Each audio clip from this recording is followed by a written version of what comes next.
Aries, selamat datang di Fortune Star 222 sama gue Lucky yang siap bacain energi kalian di bulan November. Seperti biasa ini general reading, jadi ambil sesuai dan tinggalkan yang tidak sesuai, jangan paksain untuk sesuai. Cross watcher siapapun kalian yang lagi berurusan dengan Aries, kalian welcome untuk join karena energi kita suka ketukar, jadi sangat mungkin pesannya bisa buat kalian juga. Kalau nggak sesuai, coba nonton Sun, Moon, Rising atau Ascendant sign kalian. Mau cek Mars, Venus sign kalian juga boleh. Ya, oke. Seperti biasa di awal bulan gue selalu buka 12 kartu ya tarot yang mana mewakili 12 konfigurasi energi planet dan zodiak.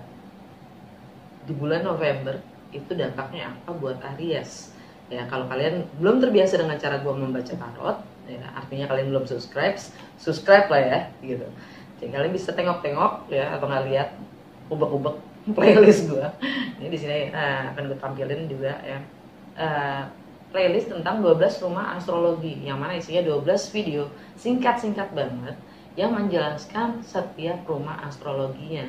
Itu kalian nonton itu akan sangat membantu untuk ikut paham, untuk ikut mengerti bagaimana gue membaca energi, karena gue selalu karena kartunya banyak ya.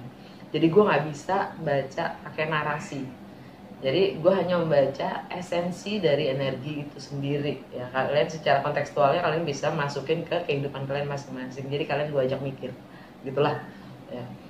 Emang kalau males mikir ya mungkin channel ini nggak cocok buat kalian. Oke, dah. Kali ini ya gue akan mulai dengan Mystical Shaman untuk melihat fokus Aries di bulan November dan 12 kartu tarot ini, dan juga sesuai dengan thumbnail ya, alam bawah sadar, gue akan buka 9 kartu dari Lenormand ya, untuk cek dan recheck setiap 6 bulan gue buka ini ya, alam bawah sadar Aries gimana sih perkembangannya setelah terakhir gue buka itu bulan April kalau nggak salah ya. Ntar gue coba masukin di end card ya, di akhir video ini kalian bisa lihat playlist alam bawah sadar di bulan April apa Maret ya, gue lupa. Intinya itu untuk melihat perkembangan kita aja, kayak kita ke dokter gigi ya, setiap 6 bulan harus cek. Nah, sama alam bawah sadar kita juga gitu, supaya kita nggak hidup kayak robot. Dan terakhir akan gue tutup dengan The Wisdom of the Oracle untuk melihat apa kata semesta untuk Aries di bulan November, right? Oke. Jadi secara total gue akan buka sekitar 23 kartu. Jadi ya bakalan too much information mungkin, ya. Ya udah, langsung aja dari Mystical Shaman.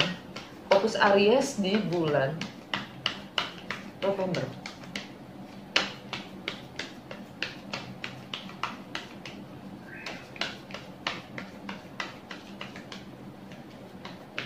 Fokus Aries di bulan November. Flow, go with the flow.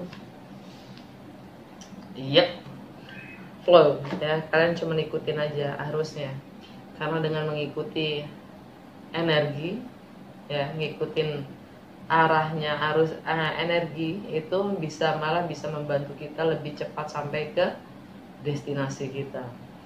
Dan under the deck-nya journey itu artinya adalah nggak penting kita mau kemana, yang penting keberangkatannya. Ada kapal naik, nggak perlu tuh kita tahu kemana gimana nantinya, bukan urusan kita. Go with the flow, ikutin aja. Yang penting kapal itu harus diambil, karena nggak tahu kapan lagi akan ada kapal yang berikutnya. Jadi berangkat aja. Oke. Langsung kita ke 12 kartu karena gue lagi baca Aries. Jadi Aries di rumah pertama ya. Rumah pertama itu tentang self presence, tentang self image, tentang kesan dunia atau orang lain terhadap kita. Queen of Pentacle kebalik ya. Di sini tampaknya kalian seperti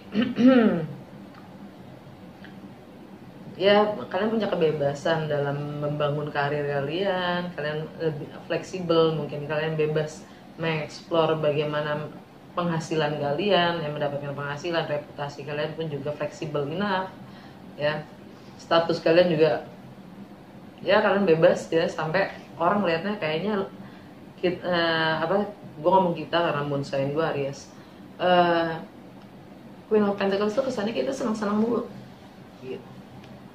Orang lihat kita tuh senang-senang mulu gitu, kesannya nggak bertanggung jawab gitu dengan secara finansial itu kita nggak punya tanggung jawab, nggak nurturing enough gitu, kayak nggak peduli banget sih gitu. Mungkin kita dealing dengan Capricorn atau Sagittarius, energinya itu. Jadi akan ada ya mungkin akan ada yang ngasih tahu kita, gue tuh kayaknya bebas banget sih gitu, kayaknya seenak-enaknya sih gitu. Anyway, rumah kedua tentang materi yang kita miliki, resources yang kita miliki, potensi-potensi kita miliki, penghasilan, income, dan property, family, keluarga. Bagaimana kita menilai dan hal-hal yang bernilai buat kita juga termasuk prinsip kita sendiri. The Emperor, energi kalian sendiri. The Emperor, energi Mars, tapi Mars ada di Scorpio sekarang. Mungkin selama ini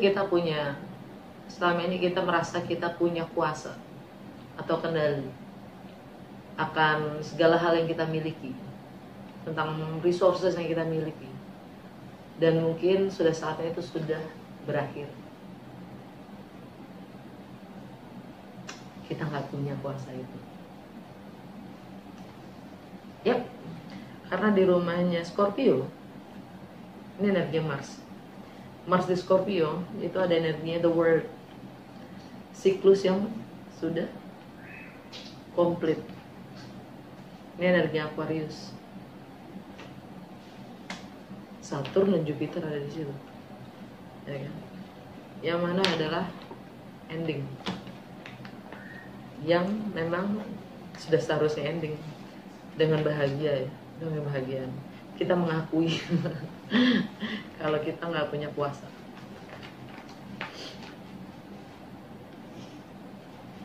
Akan apapun itu. Maksudnya kuasa atau kendali atau power itu sudah berakhir gitu. Bukannya kita nggak punya, kita sudah nggak punya lagi kuasa itu.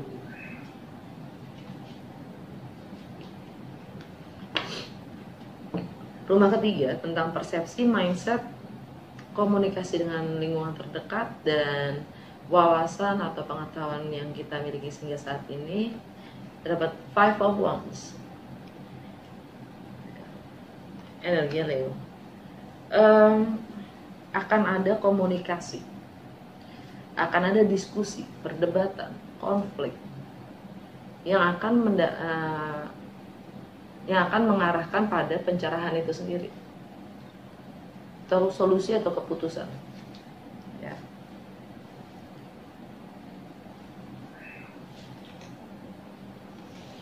Di rumah keempat tentang home, family, tradisi, dan emotional security, kita dapat the Hierophant. The Hierophant, ya, energinya Taurus. Kita punya kendali. Karena di rumahnya Taurus ada the Emperor, ya. Jadi, oke. Ternyata kuasanya kita pindah ke masalah di rumah. Masalah nyaman di rumah. Kita punya kuasa di situ. Kita punya kuasa, kita punya komitmen, dan kita punya mungkin tanggung jawab, stabilitas dari rumah itu sendiri yang kita bangun. Dengan energinya Hierophant itu dan energi The Emperor, yang mungkin juga apapun situasi di rumah atau komitmen struktur yang ada di rumah pun untuk beberapa dari kalian ada yang berakhir. Ada yang berakhir. Entah itu pernikahan, tradisi, atau ada komunikasi yang berakhir. Yang jelas siklus itu juga kelar. Kalian punya kuasa gitu, kita punya kuasa untuk mengakhiri itu. Entah bagaimana kita berbagi, ya, kita putusin, kelar, dah. Untuk rumah kelima, bagaimana kita mengekspresikan diri tentang romance, tentang love affair, tentang kreativitas, tentang anak-anak atau masa kecil kita, ya, terdapat Ace of Swords, kejelasan, komunikasi, dan keputusan. Itu rumah Leo, rumahnya Leo. Di rumahnya Virgo, rumah ke-6, tentang keseharian, kebiasaan, rutinitas, kesehatan, dan juga bagaimana kita melayani orang lain, ya, kita dapat Eight of Cups. Kita akan meninggalkan apapun yang tidak lagi memenuhi kebutuhan emosional kita. Walaupun semuanya tampaknya aman-aman, baik-baik aja, kita akan tinggalkan kalau tidak memenuhi kebutuhan emosional kita. Ini energinya Scorpio. Lagi-lagi The World, ya, energi Aquarius, Saturn dan Jupiter, ya, jadi karma itu kita tinggalkan, ya, demi kesehatan kita juga. Nah, okay.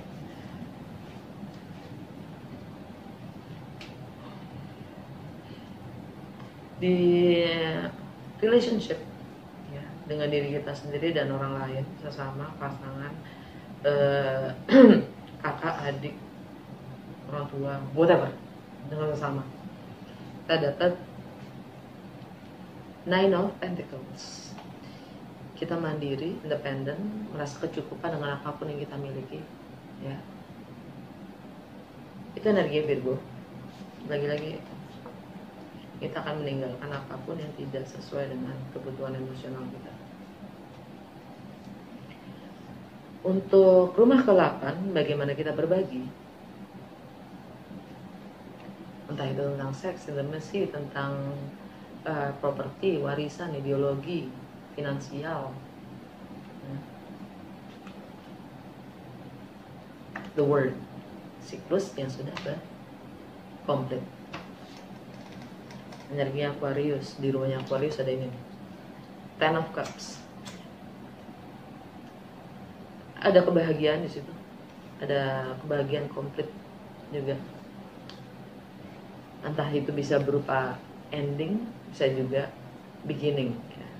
Karena 10 itu satu juga, 10 itu komplit, 1 itu beginning, ending and beginning, right? By the way, itu energinya Pisces, karma yang berakhir. Karma yang berakhir. Kalian siap melepaskan karma itu sendiri, ya kan? Karena Pisces kan di rumah ke-12, ya. Kalian siap melepaskan karma-karma itu yang membatasi kalian, yang sudah menjadi beban buat kalian. Kalian siap. Dan ini udah berakhir, komplit. Ya. Happy family itu ending gitu. Atau ending di sebuah family itu berakhir dengan happy. Oke, baiklah, ya. Di rumah ke-9 tentang travel, apapun yang sifatnya berjarak, entah itu emosional, geografi, tentang foreign, luar negeri, segala sesuatu yang asing, baru, tidak biasanya, tentang hukum, perbedaan budaya, agama, latar belakang, dan higher learning, atau bagaimana kita melampaui batas-batas kita sendiri. Knight of Swords. Kita akan mengkomunikasikan segala sesuatunya sebagaimana adanya untuk menunjukkan jati diri kita sendiri. Anyway, itu energi Gemini, ya. Yang mana karena komunikasi kita yang blunt, apa adanya itu, jadi akan ada diskusi atau konflik.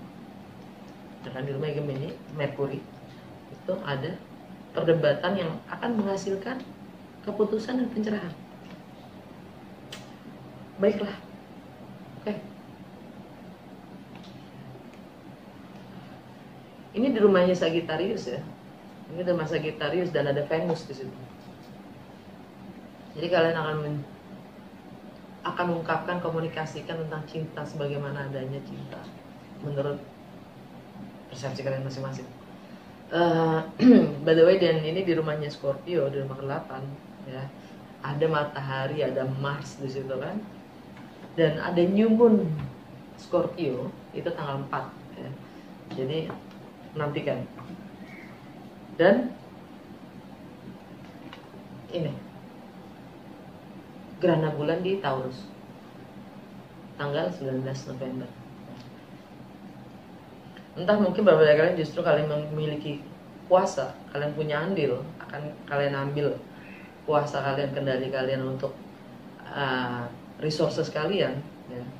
Atau kalian akan melepaskan semuanya itu, kalian udah gak punya kuasa lagi. Ini artinya ini ya, gerhana bulan di Taurus karena sifatnya emosional dan itu menyangkut resources. Untuk rumah 10, karir, reputasi, status sosial, hubungan kalian dengan laki-laki atau dengan bos atau orang tua. Knight of Wands, entah kalian pencari kebenaran, yang jelas Knight of Wands itu energinya Sagittarius ya. Ini tentang kebebasan itu sendiri ya, tentang explore. Kalian mencoba untuk mengeksplor karir mungkin, atau ya kalian mencoba mengeksplor untuk status yang kalian ingin coba bentuk. Yang jelas Sagittarius itu tentang kebenaran. Jadi dia pencari kebenaran dan dia nggak pernah, dia selalu ngomong apa adanya, layaknya Gemini. Tapi kalau Sagittarius itu energinya langsung tindakan sih, nggak pakai ngomong lagi, tindakan. Dan Venus di Sagittarius is all about love. Untuk rumah ke-11, bagaimana kalian mengaspirasi, bagaimana kalian kontribusi terhadap lingkungan, komunitas, sosial ya, harapan-harapan dan kemanusiaan, juga digital, medsos, whatever. Kalian dapat 10 of Cups ya, yang tadi gue bilang ending atau beginning ya, atau happy ending bisa jadi. Karena ini energinya Pisces. Pisces itu di rumah ke-12 buat kalian. Mungkin kalian sudah mengakhiri karma kalian komplit ya, dengan happiness. Ini damai. Karena di rumahnya Pisces, di rumah ke-12, di rumah karma itu sendiri, ending, closure, limiting beliefs, alam bawah sadar, kalian dapat 10 of Wands, 10 lagi ya, 10 of Wands. Kalian siap melepaskan semua passion yang kalian pegang sampai saat ini. Kalian siap lepaskan semuanya. Energinya Sagittarius lagi tentang cinta itu sendiri, bagaimana kita melepaskan cinta yang kita milikin. Pisces, unconditional love.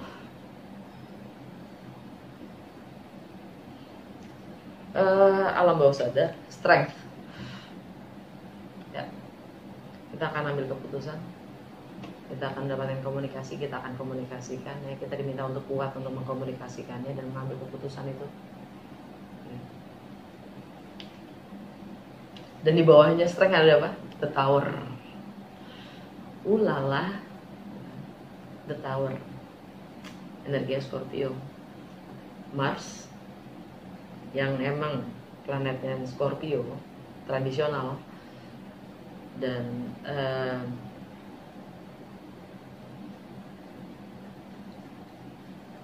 akan ada yang terakhir yang jelas ya, fondasi yang runtuh atau ending dalam berbagi ya, ending dalam berbagi, siklus konflik. Matahari, ada pencerahan juga di situ, keren. Oke. Udah segitu aja untuk tarotnya. Kita lanjut ke alam bawah sadar Aries dengan 9 kartu dari Lenormand. Kayaknya gampang banget, jelas-jelas banget gitu Aries. 9 kartu untuk Aries, ketahui tentang alam bawah sadarnya.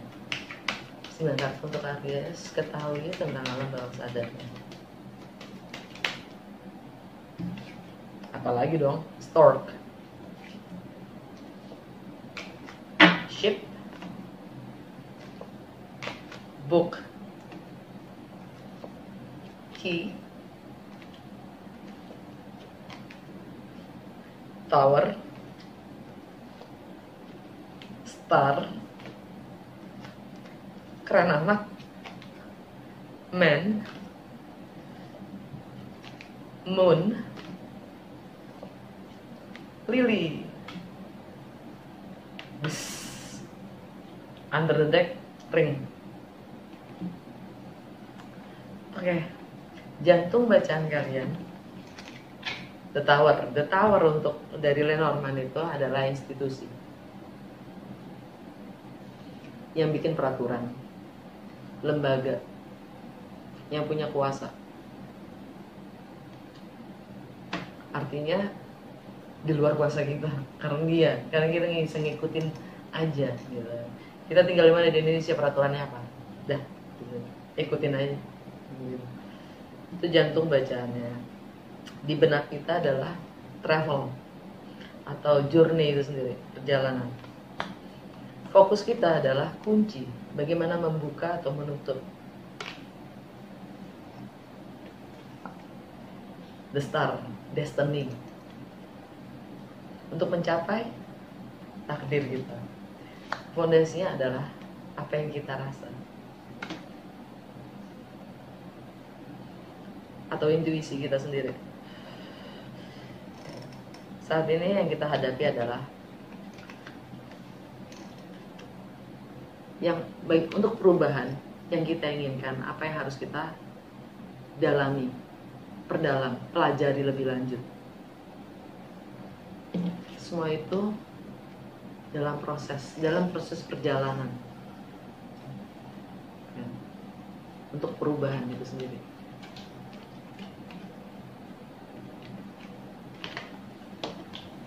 Kunci menuju destiny, kunci menuju takdir itu adalah di institusi atau lembaga. Baiklah.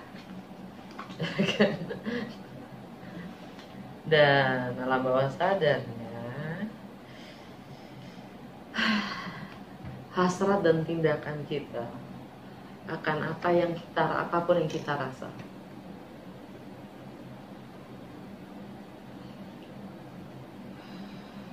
Atau ini tentang laki-laki itu sendiri ya. Tapi buat gue ini Mars Scorpio kan.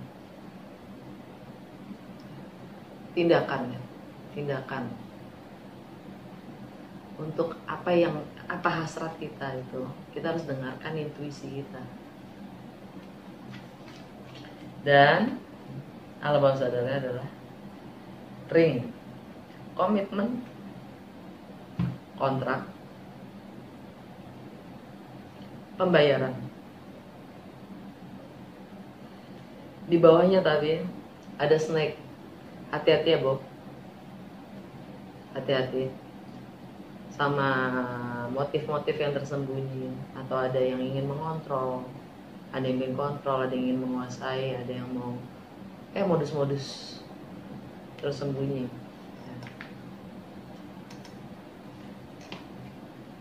Karena rintangannya adalah, karena kalian punya rintangannya adalah mungkin ibu, polar bear,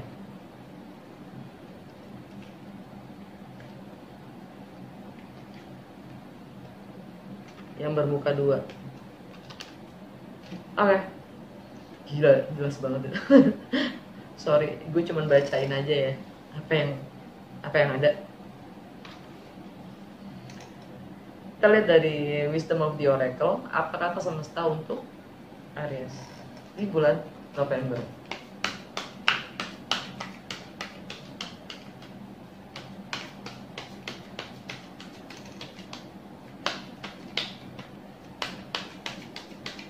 Apa kata semesta untuk Aries di bulan November?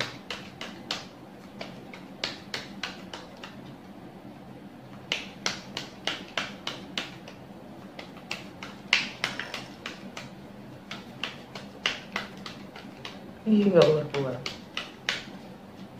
Semesta silence. Mampus gak lu?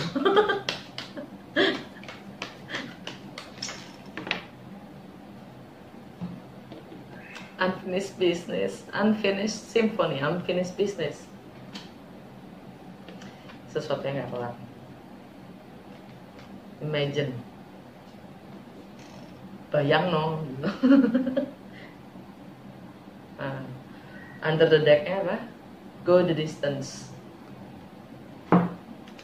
Oke. Artinya ya kan, ada sesuatu di masa lalu yang belum kelar. Mungkin salah satu ngelarinnya adalah bayangin aja gitu, bayangin sesuatu udah kelar. Atau pemahaman pada diri kita sendiri kalau sesuatu itu nggak perlu kelar sebenarnya untuk mengatakan sesuatu itu kelar, gitu loh. Karena itu cuma persepsi kita doang untuk labelin sesuatu itu kelar apa enggak. Karena kita yang masih belum mau terima fakta kalau sesuatu udah kelar gitu. Jadi kita menganggap sesuatu itu belum kelar. Padahal sebenarnya sesuatu itu udah kelar, cuman kitanya belum bisa menerima atau mengakui, ya kan? Imagine, oops. Dan go the distance, ambil jarak aja. Oke, udah segitu aja. Semoga resonance dan berguna. Kalau iya, jangan lupa untuk like, comment, and share.